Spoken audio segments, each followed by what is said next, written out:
The Courage to be Disliked by Fumitake Koga Ichiro Kishimi. Section 1. The Foundation of Happiness and Freedom. There is a powerful truth hidden in plain sight you can change. Not just marginally or circumstantially, but fundamentally and wholly. The premise isn't based on fantasy or wishful thinking. It's anchored in a psychology that empowers rather than traps. This psychology is Alfred Adler's individual psychology, and it begins with a bold idea. Your life is not determined by past traumas or the environment. It is shaped by the meaning you assign to those experiences. People often say, "I can't help it. That's just how I am." But in doing so, they deny their own power.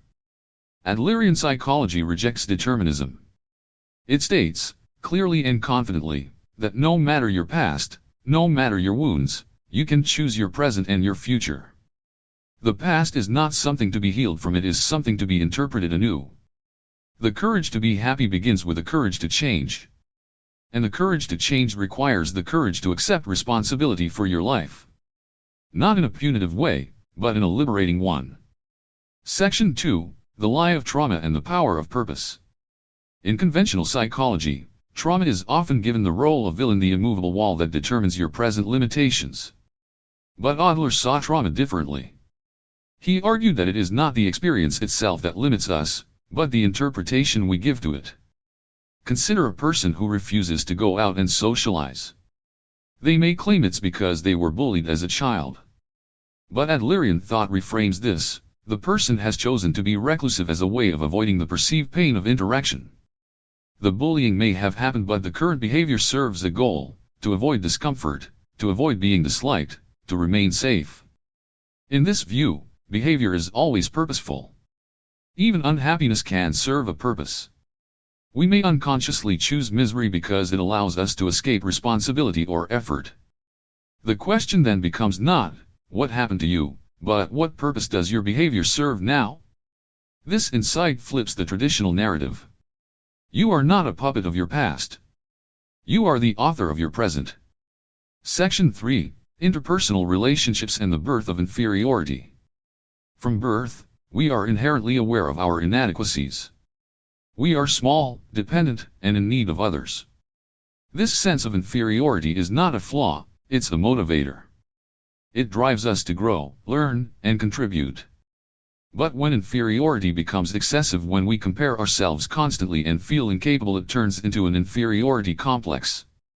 The danger lies not in being inferior, but in believing we must be superior to others to have value. In truth, comparison is the thief of joy and self-worth. Adlerian psychology suggests that every individual has unique strengths and a role to play. Rather than measuring oneself against others, one must focus on one's own growth and contribution. To do so, we must drop the notion of competition. Life is not a race. It's a cooperative journey. The moment we cease comparing and start cooperating, we move closer to fulfillment.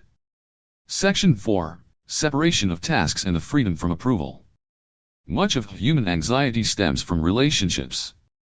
We want to be liked. We want approval. We fear rejection. And yet, according to Adler, the secret to relational peace lies in a simple concept: the separation of tasks. In any interaction, you must ask, whose task is this? If a student studies or not, that is the student's task. If a friend gets upset with your truthfulness, that's their task. Your job is not to live for the expectations of others. Your task is to live in alignment with your values. When we take on tasks that belong to others, like trying to control their reactions or thoughts, we burden ourselves unnecessarily. We rob both ourselves and them of autonomy. To be free, you must relinquish the desire to be liked by everyone. Not because being disliked is good, but because you don't control it. Your role is to be sincere and live in integrity. If some dislike you for it, that's their task to reconcile, not yours to fix. Section 5. Community feeling and contribution as the essence of life. At the heart of Adlerian thought is community feeling. It is the sense that one belongs to something larger than oneself. It doesn't mean being part of a literal community, it means having a deep awareness of interconnection with all people.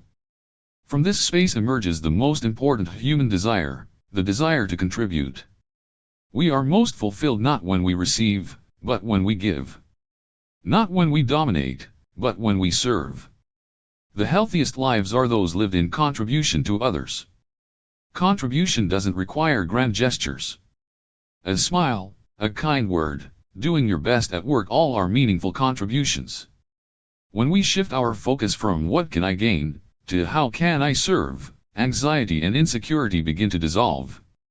Living with community feeling means acting with courage, not the absence of fear, but the willingness to move forward anyway, anchored in connection and purpose.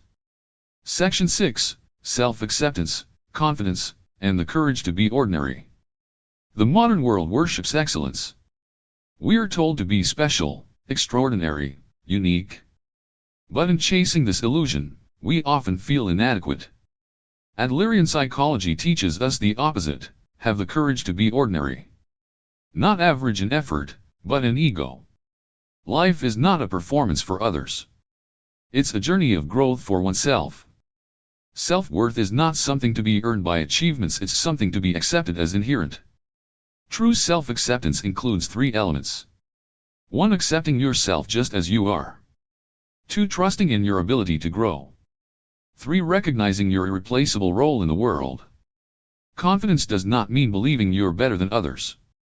It means knowing you are enough, and still striving to be better, not for applause, but for growth. Section 7, Living in the Present and Choosing the Now. Anxiety comes from fear of the future. Regret comes from clinging to the past. Happiness can only be found in the present moment. Adler's teachings ask us to focus on the here and now. You cannot relieve yesterday. You cannot control tomorrow. But you can choose how you live today. Every moment offers a choice. Do you act in line with your values, or do you act to be liked? Do you speak your truth, or do you play a role? Do you move forward in contribution, or hide in fear? By consistently choosing the present over fear and regret, you reclaim your life. Section 8, The Final Freedom to be Disliked. What does it truly mean to live freely? It means living without needing universal approval. It means daring to be disliked. This doesn't mean being rude or rebellious. It means choosing your path, knowing not everyone will agree, and being okay with that. It's recognizing that liking and disliking are out of your hands. What is in your hands is your honesty, your effort, and your intention. To be disliked is not failure. It is evidence that you are living your truth. And that is the highest form of courage. Conclusion: the path forward. The courage to be disliked is not a call to selfishness, it is a call to authenticity. It is an invitation to live courageously, take ownership of your life, and contribute meaningfully to the world. You are not your past. You are not your title. You are not your achievements. You are not what others think of you. You are what you choose to be, today. So live, grow, contribute, and have the courage to be disliked.